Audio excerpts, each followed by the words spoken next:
آپ کو اس لیے تھوڑی سی تکلیف دی ہے کہ کل سے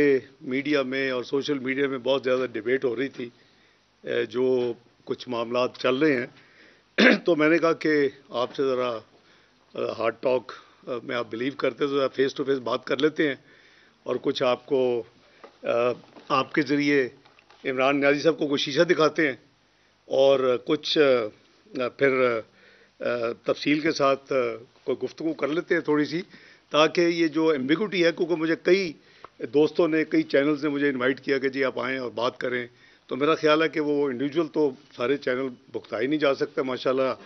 آلموسٹ 50 ہو گئے ہیں، تو ایک کمبائن بات ہو جائے تو سارا معاملہ حل ہو جائے گا۔ دیکھیں، یہ کسی سے یہ ڈھکی چھپی بات نہیں ہے کہ یہ حکومت جو اس وقت بیٹھی ہوئی ہے، اس نے ایک اصولی فیصلہ کیا تھا اس وقت کی اپوزیشن نے پچھلے سال اپریل میں کہ جی ہم نے ریاست کو بچانا ہے یا سیاست کو بچانا ہے۔ یہ کوئی مشکل نہیں تھا اس کو اسیس کرنا کہ جی ہونا کیا ہے۔ جو تباہی ہو چکی تھی، میں اس کو کہا کرتا تھا آرٹیکل لکھے کہ مین میڈ ڈیزاسٹر، تو عمران نیازی صاحب کی حکومت نے بیڑا گرک کر دیا تھا۔ یہ تو ورچولی شاید ایجنڈا انٹینشنل یا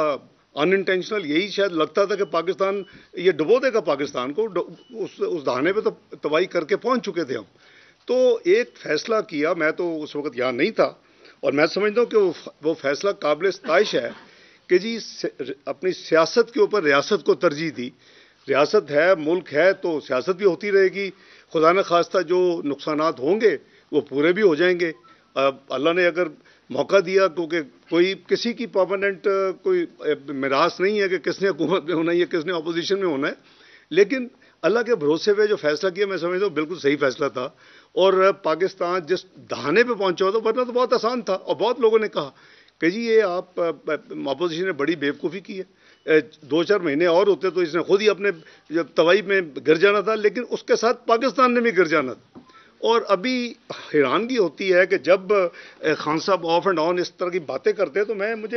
مجھے سمجھ نہیں آتی کہ کیا صرف ان کی ٹانگ میں پرابلم ہے یا برین میں پرابلم بھی ہے۔ تو آپ ایسی باتیں کرتے ہیں اور اپنا ماضی تو دیکھیں، اپنا ریکارڈ دیکھیں۔ آپ کے سامنے ہے کہ انہوں نے ڈیفالٹ کی رٹ لگائی ہوئی ہے۔ ان کے منسٹرز نے انہوں نے باقاعدہ فون کیا اپنے پروونشل منسٹرز کو، دونوں صوبائی اسمبلیوں کے ختم ہونے سے پہلے فائنانس منسٹر کو، کہ جی آپ یہ کام نہ کریں، مطلب IMF کو آپ مسئلے کو حل نہ ہونے دیں۔ یہ بھی ڈھکی چھپی بات نہیں، آپ کے میڈیا نے سارا پبلک کیا۔ تو یہ ساری چیزیں جو ہے نا جی، اس کو یہ بڑی میں سمجھتا ہوں کہ سیلفش ہے ان کا جو ایٹیچیوڈ ہے کہ آپ اپنے ملک کا خیال کریں، آپ اپنے بجائے یہ کہ اپوزیشن دنیا میں جہاں نیشنل ایشوز آتی ہیں وہاں بالکل مل کے چلتی ہے اور اس کا یعنی پروٹیکٹ کرنے کے لیے ہر ممکن کوشش ہوتی ہے، لیکن ہمارا ایک عجیب ہی رویہ ہے کہ یہ انہوں نے تو یہاں تک کہہ دیا کہ جی اگر مجھے نکالنا تھا یا میں نے نہیں رہنا تو پھر پاکستان پہ ایٹم بم گرا دیتی ہو۔ میں تو نہیں کہا، یہ انہوں نے کہا، میں نے تو نہیں فون کیے یا کروائے، ان کے اپنے فائنانس منسٹر نے پوٹینشیل فائنانس منسٹر کو فون کیے۔ ہمارے پاس وہ سارے کا سارا جو ہے وہ ایک ریکارڈ موجود ہے، جو کچھ انہوں نے جس طرح کا کیا۔ لیکن اب یہ کہنا کہ ہر وقت جی ڈیفالٹ ہو چکا ہے، ڈیفالٹ ہوگا، اللہ کے فضل سے نہ ڈیفالٹ ہوا ہے نہ ڈیفالٹ ہوگا۔ ہاں، ہم پریکیریس پوزیشن میں تھے اور اس میں سے ہم گزر رہے ہیں، $2.8 بلین تک ہم اسٹیٹ بینک میں چلے گئے، لیکن جو نیشنل ریزرو تھے وہ پھر بھی 9 بلین کے قریب، 5.5 بلین کے قریب آپ کے جو ہیں وہ کمرشل بینکوں کے پاس تھے۔ اس کو بجائے یہ کہ ہم مل بیٹھ کر سوچے کہ ہم نے پاکستان کو کیسے سٹیئر تھرو کرنا ہے، وہ ان کی صرف یہ ہے کہ جی میں نے کیسے کرٹیسائز کرنا ہے اور میں نے کیسی اپورچونٹی اور گھٹیا سیاست کر کے میں نے پاکستان کو نقصان پہنچانا ہے۔ یہ چیزیں ساری دنیا میں دیکھی جا رہی ہوتی ہیں اور یہ چیزیں نوٹ ہوتی ہیں، اور لوگ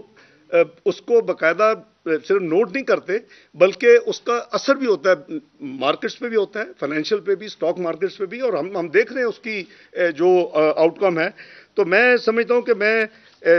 ذرا آپ کے ساتھ تھوڑے سے دوبارہ ذرا ریویو کر لوں کچھ نمبرز، تاکہ آپ کو بھی تھوڑا سا ریفریش ہو جائیں گے آپ بھی، اور ذرا ان کی پرفارمنس بھی سامنے آ جائے گی کہ جی سب سے پہلے یہ دیکھ لیتے ہیں کہ انہوں نے کیا ہے پاکستان کے لیے 45 مہینے میں،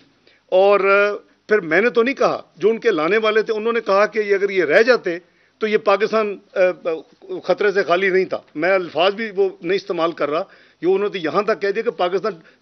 توبہ نوز باللہ ختم, یہ ٹوٹ جاتا. یہ میں تو نہیں کہہ رہا, یہ وہ کہہ رہے ہیں جنہوں نے ان کی ہینڈ ہولڈنگ کی, ان کو لائے, الیکشن کو ادھر ادھر کیا, پھر ان کو پروٹیکٹ کیا. آپ کو پابندی لگائی 100 دن نہیں بولنا, 6 مہینے نہیں بولنے, سال نہیں بولنا. میرا مطلب ہے کہ یہ ساری حقائق آپ کے سامنے ہیں, اور آج وہ بھی کہہ رہے ہیں کہ جی یہ اگر رہ جاتے تو یہ ہوتا. تو میں سمجھتا ہوں کہ کچھ چیزیں جو ہے ان کو چاہیے کہ دیکھنا کہ جی انٹرنیشنل حالات کیا ہیں, تو کیا پاکستان میں صرف مہنگائی ہو رہی ہے, کہیں اور بھی ہو رہی ہے.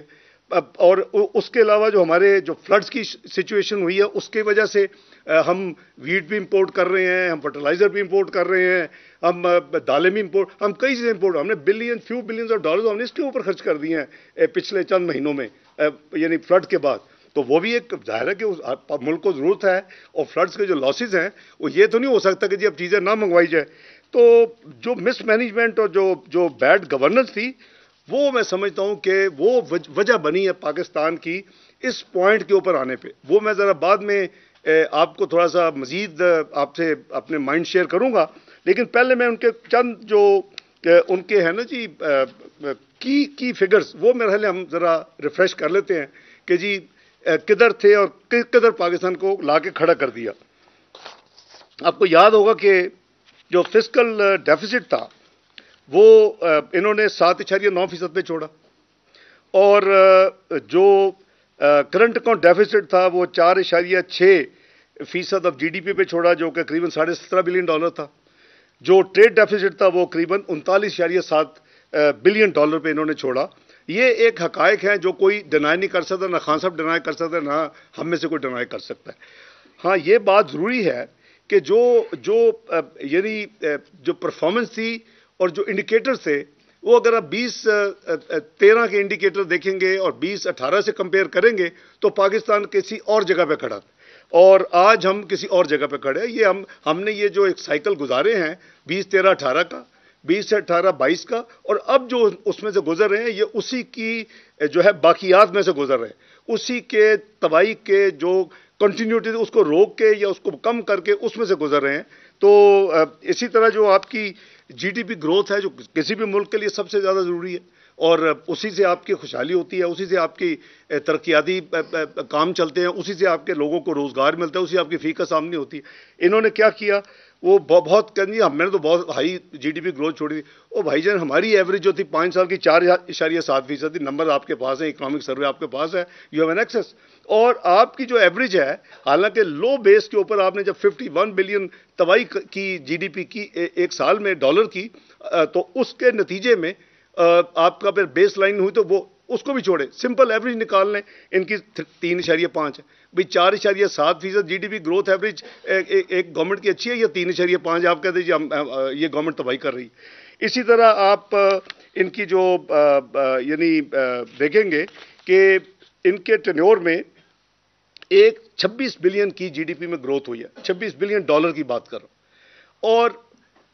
5 سال میں PMLN کے جو 2008-13 تھے اس میں $112 بلین کی گروتھ تھی. یہ آپ کے سامنے ہے, اگر کوئی اس کو ڈینائی کر سکتا ہے تو مجھے ثابت کر دے کہ جی نہیں آپ کی 112 نہیں ہے اور ان کی 26 نہیں ہے.